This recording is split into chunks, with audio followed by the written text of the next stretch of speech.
Thank you very much. Your Eminence, Your Excellencies, dear media, dear colleagues, welcome to the press conference in Munich, in Germany. My name is Marianne Illigen and I will moderate the conference. Today, 35 bishops and church leaders gathered in Munich to discuss the refugee crisis. They are representing churches in the most affected regions and from most of the church families in Europe. Orthodox, Catholics, Lutherans, Reformed, Methodist, and also representatives from Middle East and also from Africa. We have also representatives from ecumenical organizations working on humanitarian aid and refugee organizations. In this one-day consultation, the church will be talking about how European churches could work together to be a sign of unity and support our brothers and sisters in the Middle East. What can we do? What can we do together? What can I do? The churches are playing a significant role in Europe at this moment.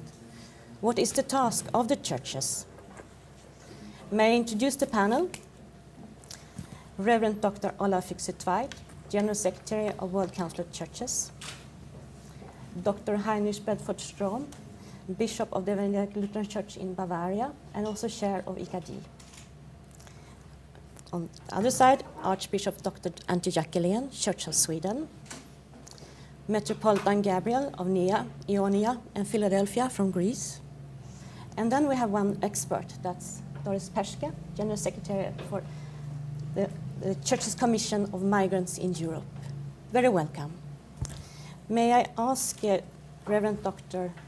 Olav Fykse Tveit, what's the role of the churches? We have asked each person in the panel to have a short introduction for a few minutes, and then we will open up for questions from you gathered in this room, but also following us online. Thank you for this opportunity to share what is the intention and the purpose of this meeting and this initiative. From the World Council of Churches, we look at the situation in Europe both from the European perspective, but also from the perspective of our member churches in the Middle East, in Africa, but also in other parts of the world who are experiencing refugee crises. This is not the only one in the world. But it is extremely important now that we, as a fellowship of churches in Europe and beyond, get together and reflect what more can we do than we are already doing individually, as persons, as congregations, as national churches and confessional churches. We believe that there is a great need for a stronger coordination, but also a huge potential in how the churches can bring both the practical work they are doing, helping refugees in a very practical sense, as I've seen myself in Greece some days ago, and as we see in Germany everywhere, but also how do we bring the voices together for a stronger voice to say that this is not about figures, this is about human beings, this is not about a group of Muslims or group of this or that. These are our fellow human beings who have the human rights to seek asylum when they are having to flee their homes in a situation of war. The European countries have not lived up to their commitments in the Geneva Conventions. And it's also my duty, living in Geneva, to say we as an international community have to respect the international agreements about what the rights refugees have in this world. And Europe should be the first to show what it means in practice. On the other hand, the churches are parts of these societies. We are part of the fear, we are part of the opportunities, we are part of the leadership, publicly but also locally. It's time for us also to see critically to ourselves what more not can we only do, but what also can we contribute in the long perspective, addressing the attitudes we need for a sustainable living together in Europe and in the world as human beings, as Christians, as really making it seriously what we mean by being Christians, sharing the values of Christ with the world. We have had a very, very rich sharing this morning, and I really look forward to how this can lead, hopefully also to more clarity, but also more common initiatives from our side. Thank you. Thank you very much. Then we will raise the same question to Dr. Heinrich Bedford-Strohm.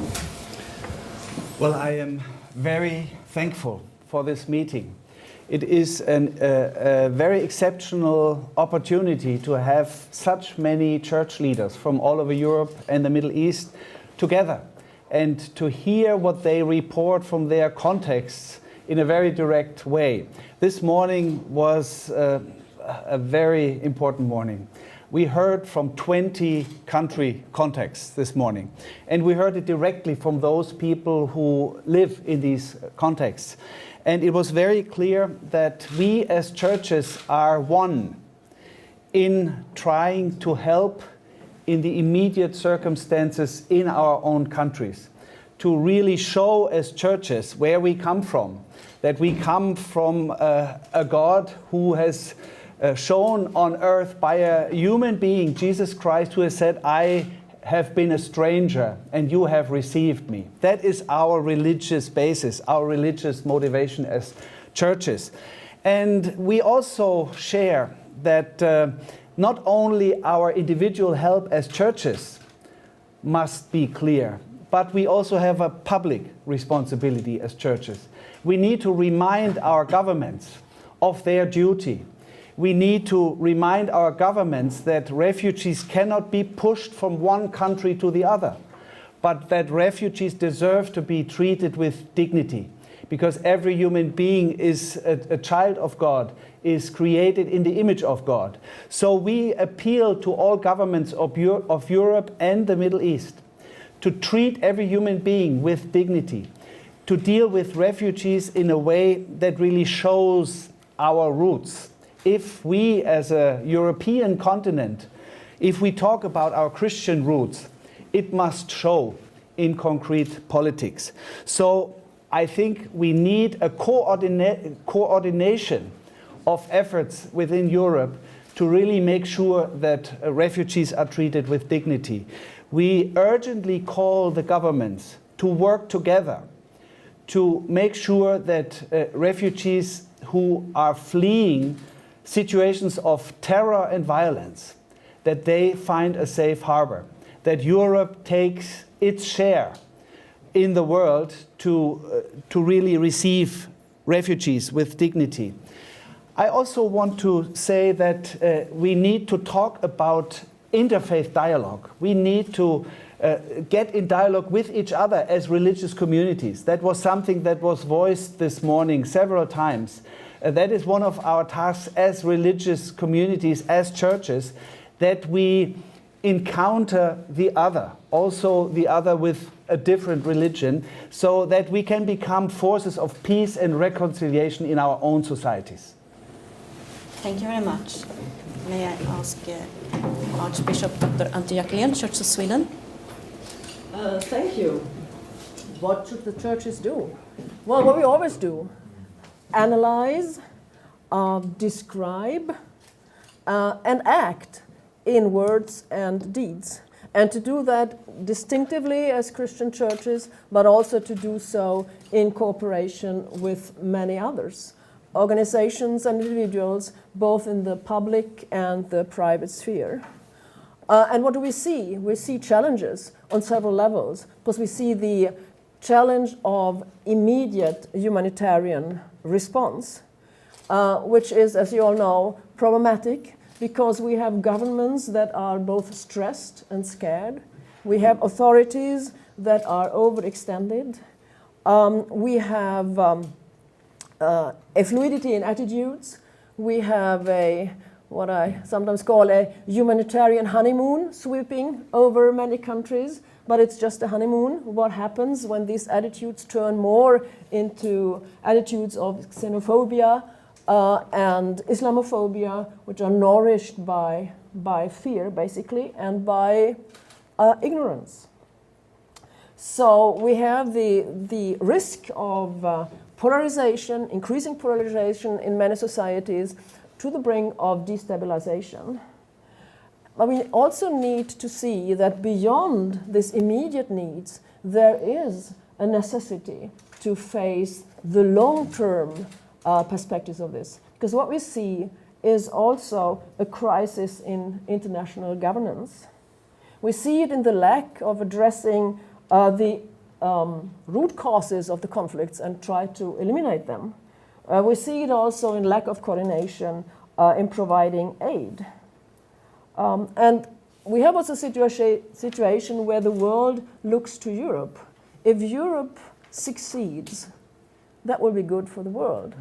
If Europe fails, that will be not good for the world, to put it mildly. And we also need to understand that this is not going to go away anyway soon. We have to adapt to live in situations of fragility more than we have been used to recently. So we have a number of barriers also that prevent us from action. But there are also very many opportunities, and we need to face the opportunities as much as the challenges. And we have the means, especially as communities of faith, to tell a new narrative, a narrative of hope in this. And I mean realistic hope, not fantastic hope.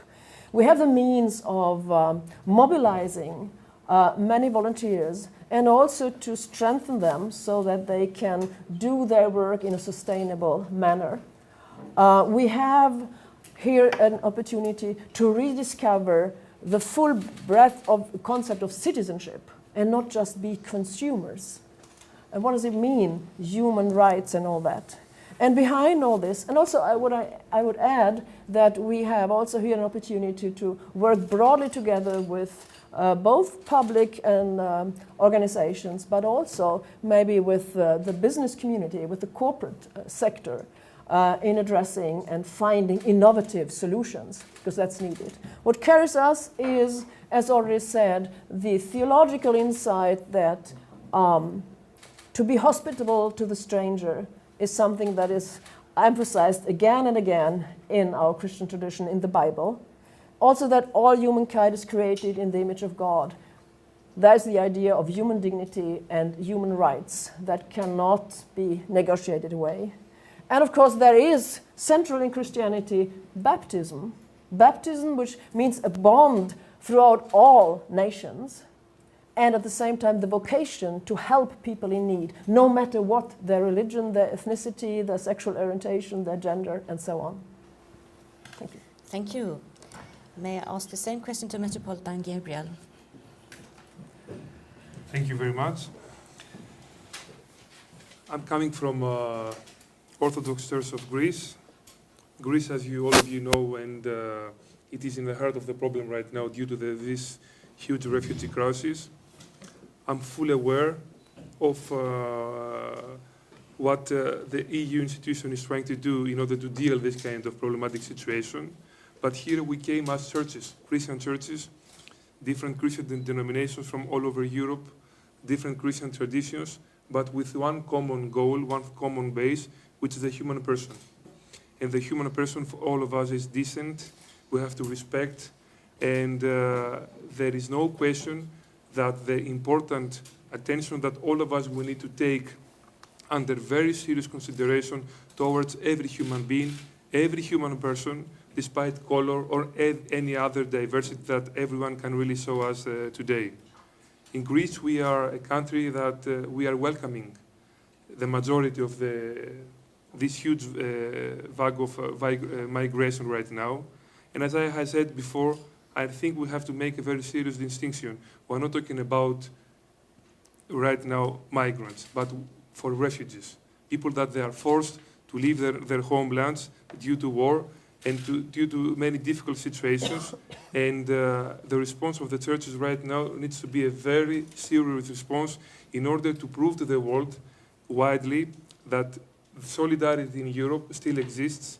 The Christian values, which are the fundamental base of European Union right now, still needs to operate and rediscover our principles and values, how to welcome people, how we will help people to be integrated, and how really we have to practice what we believe.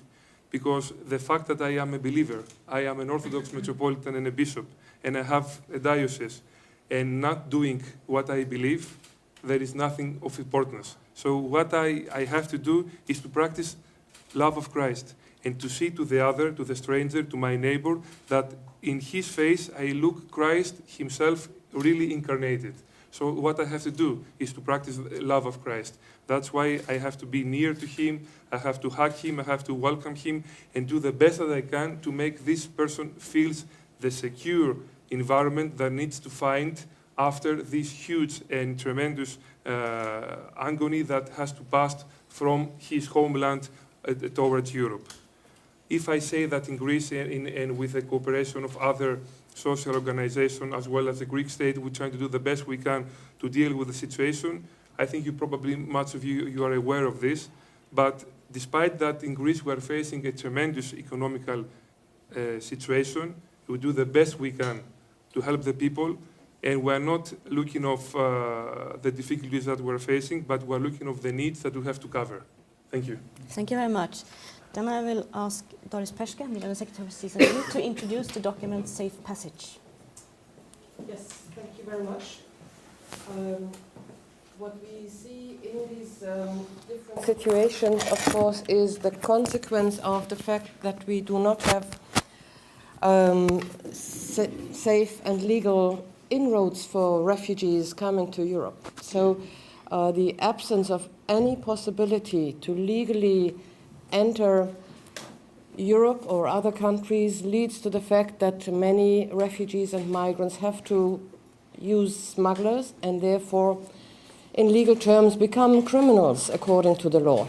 That is the situation and the discussion we now find in Europe, with different countries also saying we cannot allow criminals. Yes, indeed, we can't allow criminals, but we need to open up and we need to come to terms that we talk about the global refugee crisis.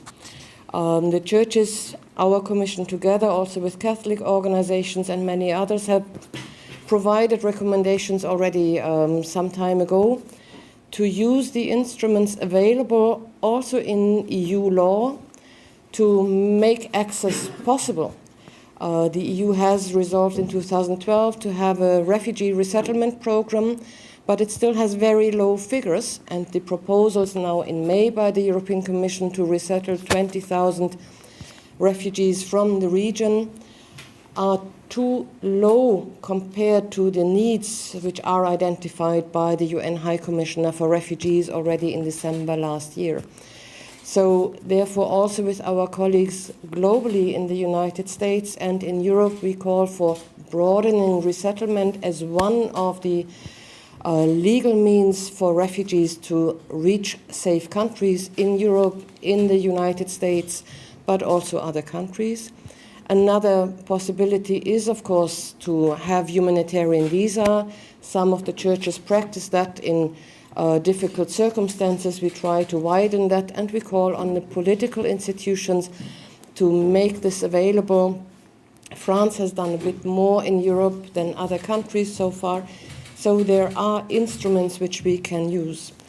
We believe we need to come to terms with receiving refugees and not focus so much on the deterrence, closing the borders, removing persons again from Europe. That is part of any migration scheme, so that there's no doubt about that.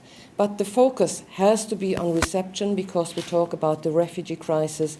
And once people have arrived, the majority does receive recognition of the need of protection. Thank you very much, Doris. Now it's time to open up for questions from media. It's also possible for media following us online to send emails to me. You will find the email address on oikomene.org.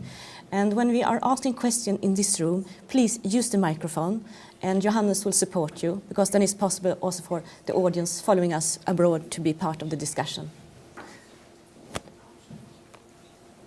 No questions?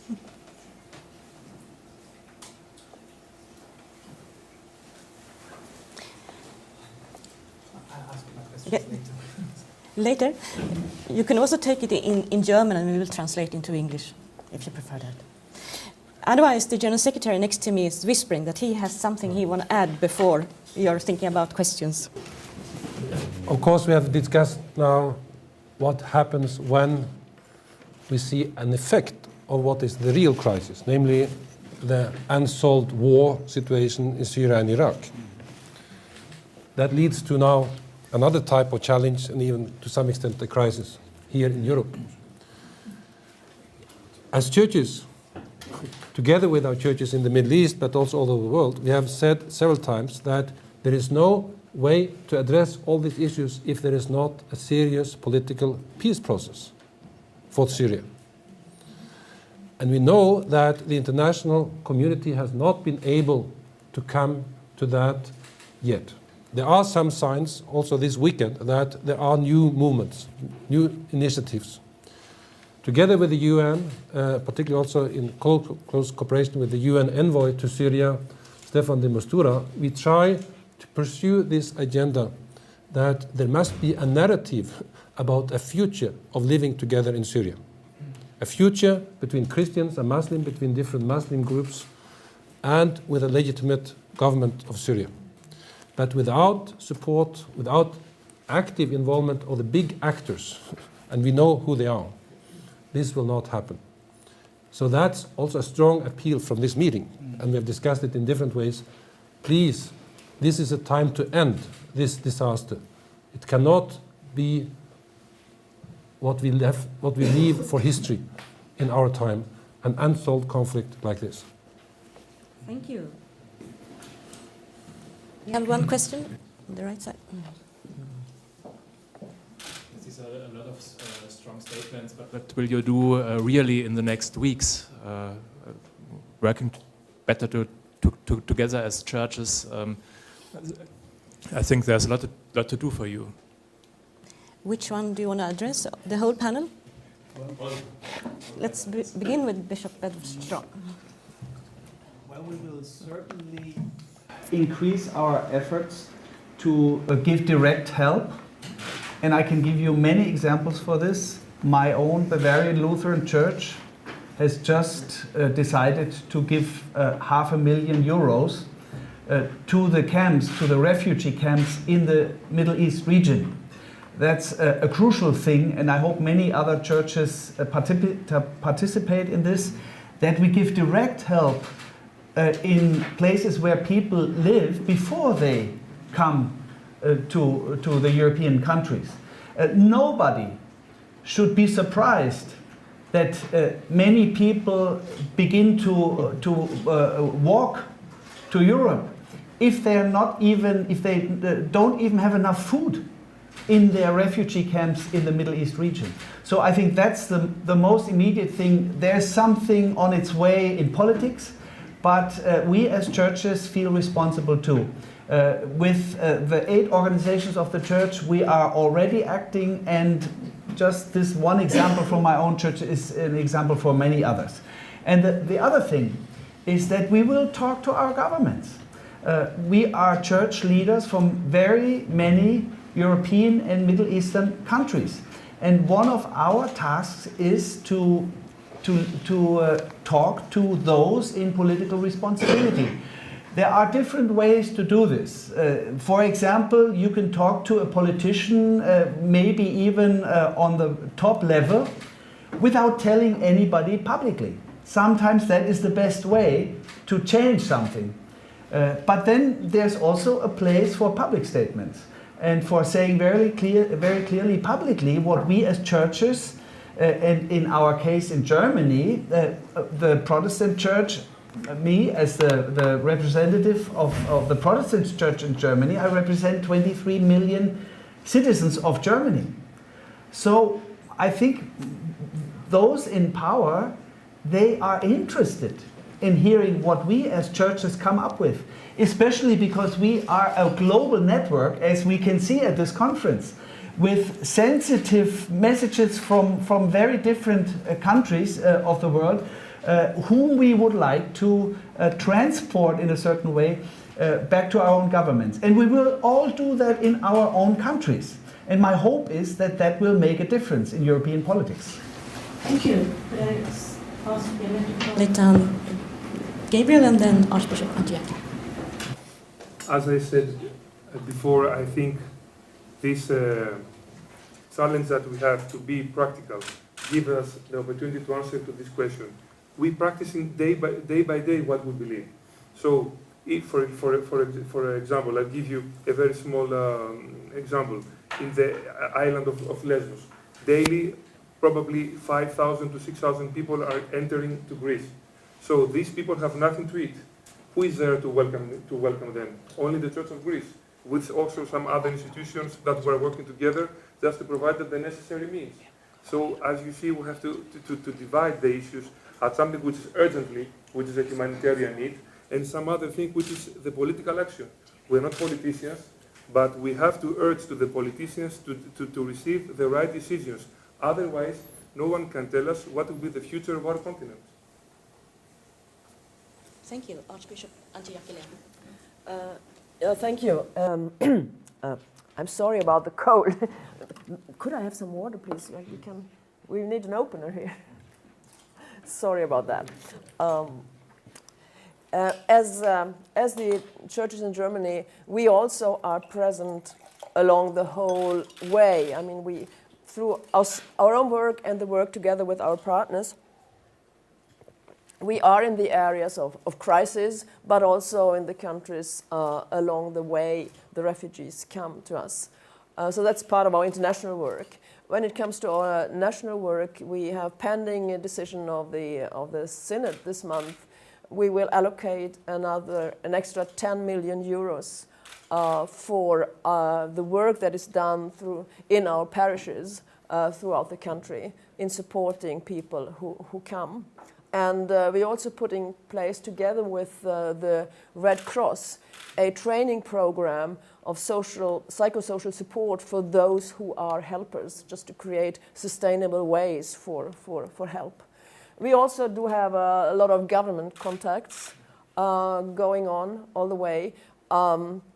And they are both ways. We are telling the government what we see and what we think needs to happen, but also the government asking us, what do you see and what do you want us to do, in a way. Advocacy is part of our work continuously, both in the small, up-to-date issues, but also in the long term. Again, as I said before, as communities of faith, of Christian faith, we have both the long memory back and we have the long vision to the future. And I think that enables us in a special way to be both bearers of hope and those who can cultivate hope. Thank you. May I ask the same question to Reverend Dr. Olav Fykse Tveit? Visiting many of our churches, both in Europe and outside Europe, I'm always impressed by what the church can do in a very concrete situation locally, like we have examples from here, but also what we can do through our common ecumenical initiatives and organizations. For many of us, our churches are involved in supporting what ACT Alliance is doing to coordinate help, both based on grants from the states, but also particularly from the local communities around the world. It is actually very concrete, but it's also very needed. When we visited the border between Greece and Serbia some days ago, we saw that without the civil society's organization, there would not be anything that could provide the basic needs for these people. My other comment is, I believe we should look at the churches now from a new perspective, also as gaining back the potential role we have, but not as a dominant majority telling everybody what is wrong and what they're doing wrongly, but also to bring new inputs because we have a lot to bring. Both in reflection like we have today, but also just by showing that we are really the global fellowship of churches, a global expression of the one humanity. And this is an enormous resource for how we shall deal with this, not only in the urgent issues of today, but this might be the issues we need to deal with for years ahead. Thank you. Doris, do you want to add something? I would just like to add one aspect to that. The churches have been doing that for quite some time without this being visible. So it's already... Refugees have been arriving in Italy and Greece over the last 2-3 years, and the rest of Europe has not looked at it, just said, well, it's your problem with the Dublin regulation, it's fine, we don't need to deal with it. So what as churches we also do and say is we need to come to terms with European solidarity, a fair sharing of the responsibility, and stop shifting the responsibility on others. That is for us a very important message. We need to take responsibility in the different places around Europe. That's not an easy issue. We may also need to say that we have done wrong in many parts of Europe on that. We have really not taken this responsibility for too many years. But in the churches we also are people of forgiveness, so yes, we make mistakes, but we have new beginnings. So let us try and do that better in the coming year and years, because, as was said, the challenge is not going away by not taking it. Thank you. More questions? I have a question for Dr. Jackelen, but maybe also for the other members of the panel. You have been emphasizing in your statement the deep connection between human rights and the Christian tradition. But you have also been saying that, in your opinion, this is a time to recover citizenship instead of seeing ourselves only as consumers. So what can that mean for each and every one of us? Sorry, what? What can that mean for each and every one of us? What can I mean for each and every one of us is, to cut it short, what consumer identity does is that we are choosing, paying, and consuming. And we have seen a development, at least in Sweden, that in more and more relationships we are regarding to consumers rather than citizens with both rights and responsibilities. I've even been seeing that in my own church, that we have had a development that the professionals, so to speak, are seen to produce religious experiences and religious services to the members who consume them. And that is totally counter to what the idea is with the church. We are the children of God, the people of God. We are carrying a vision together. So that's part of what I mean. A consumer consumes. A citizen is bearer of a vision in a different way than a consumer is. A consumer becomes object for market forces. A citizen is a subject for who has rights and responsibilities and acknowledges those rights and responsibilities in others. That would be a short answer to that. Okay, Heinrich Bedford-Strohm. Well, I want to take up Antje Jackelen's word of the honeymoon of empathy, the honeymoon of help. Everybody who has had a honeymoon knows that a honeymoon does not mean that afterwards it's all gone. But at least if it goes well, and I have been married for 30 years, I know what I'm talking about. If it goes well, then that honeymoon is a wonderful invitation to act in love with each other in a sustainable way. So I want the honeymoon of empathy, of mutual help, of support for refugees. I want that to go into a sustainable culture of mutual help and of supporting those who are weak in society. And I think that is the big chance. We have seen a potential of empathy, a potential of help in many of our countries that many people did not expect, but we have seen it. We have seen what we can do. We have helped a number of people that we would have never imagined before. And this power, this new discovery of the power we have as societies, maybe also as churches, the power of love and of support of the weakest member of society, we have discovered that. And I think it is now the big chance. If we do it right, then we can make this sustainable. And there are many little steps how we can do it. For example, just to give one concrete example, to create positions of coordinators for volunteers.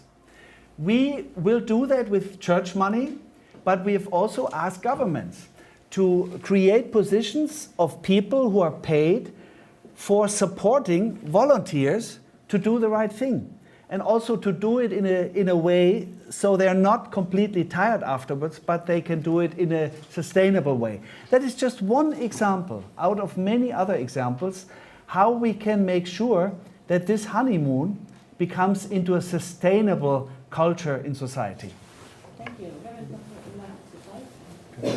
It's a very important question, and it's not only a question for those who are here, who receive somebody, what kind of citizenship we exercise in terms of having rights and duties, but it's also how those who come here are treated as people who have something to contribute, also from their traditions, from their skills, but also as part of this society. And that's very important also from a Christian point of view, to say they are not only coming as somebody we shall help, but somebody also can bring a lot to us.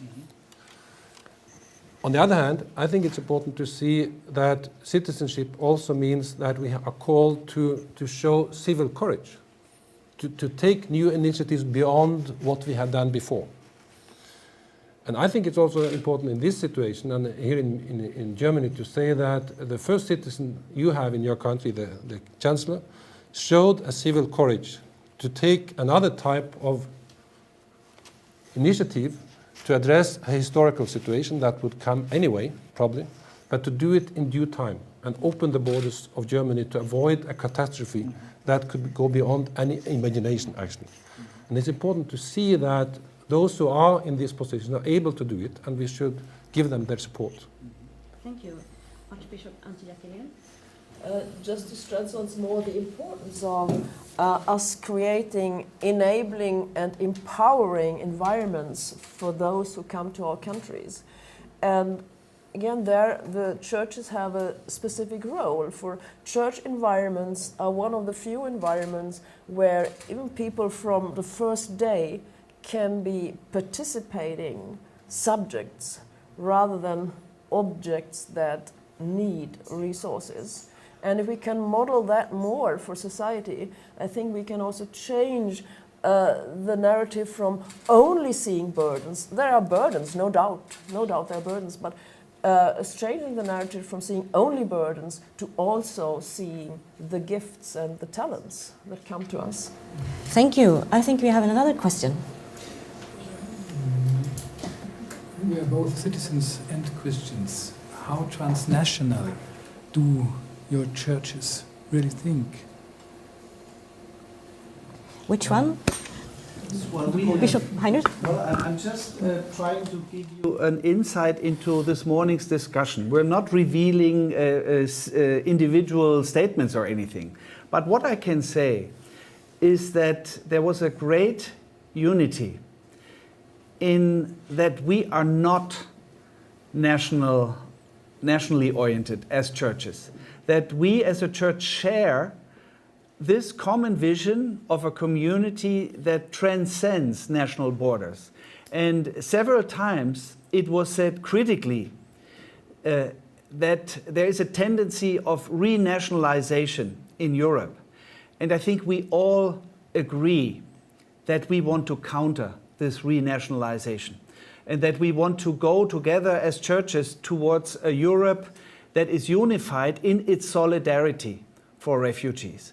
And then Europe, some voices have described as an example that can show what a common humanity can mean. A humanity that is oriented towards human rights, towards human dignity. Europe has the chance to show that a society is a more happy, a well-ordered society if it's based on such human dignity commitment and on such human rights. So I think there was a great common vision in that respect. Thank you. Someone else? More questions? Is this the beginning of a series of consultations like this? It's not the beginning because we have been working together, for example, in the forum of the Churches Commission for Migrants in Europe for years, and also in the World Council of Churches we have had initiatives like this on a regular basis. But I'm quite sure that this is not the last discussion we have among church leaders in Europe and beyond addressing this particular situation. This is something we have to deal with together in the coming months and years. And we also are asked by international organizations to facilitate this discussion also on a international level beyond Europe. Are there plans to discuss the microphone, sir. Microphone? Are there plans to discuss the refugee crisis with Islamic leaders? Well, this has been said several times in our discussions that this situation calls upon new types of collaboration. In many countries, there are already quite strong networks and interfaith networks, and I think this is a situation where we see that, for example, to address the needs of many Muslims coming, we should do it together with Muslim leaders in our own countries. It's already happening, but I think we have a common understanding that this has to be strengthened, and this is also another opportunity to show that we actually share many values with other peoples of faith. Thank you, Archbishop Antje Jackelen. Yeah, I also see this as an opportunity to strengthen both the ecumenical work, that is work among churches of different kinds, and to strengthen interfaith work. And in fact, that is happening to some extent in Sweden as well. And what it does is, apart from giving each other a better understanding, it is also important for the public. As we said earlier, we have this risk of polarization in societies. Often, part of that is often a very flip-sided view of what Islam is. And we also hear from our Muslim colleagues and friends that their access to media is not as good as they would hope it would be, because they feel that messages of radical Islam are transmitted much more readily than images of what one would call like moderate Islam, what for many Muslims is normal Islam. And there we can also help each other to try to give realistic pictures rather than those pictures that stir fear. Thank you, Metropolit Gabriel. Yes, just to add on this question that all Christian churches are in favor of dialogue. It's the only way that can really bridge people and fill the gaps among different civilizations and cultures that we have been practicing for so many centuries in Europe. Islamic tradition, Islamic faith, it is a reality in Europe since centuries. If you look in Spain through the cultural things, you can understand very well what I mean.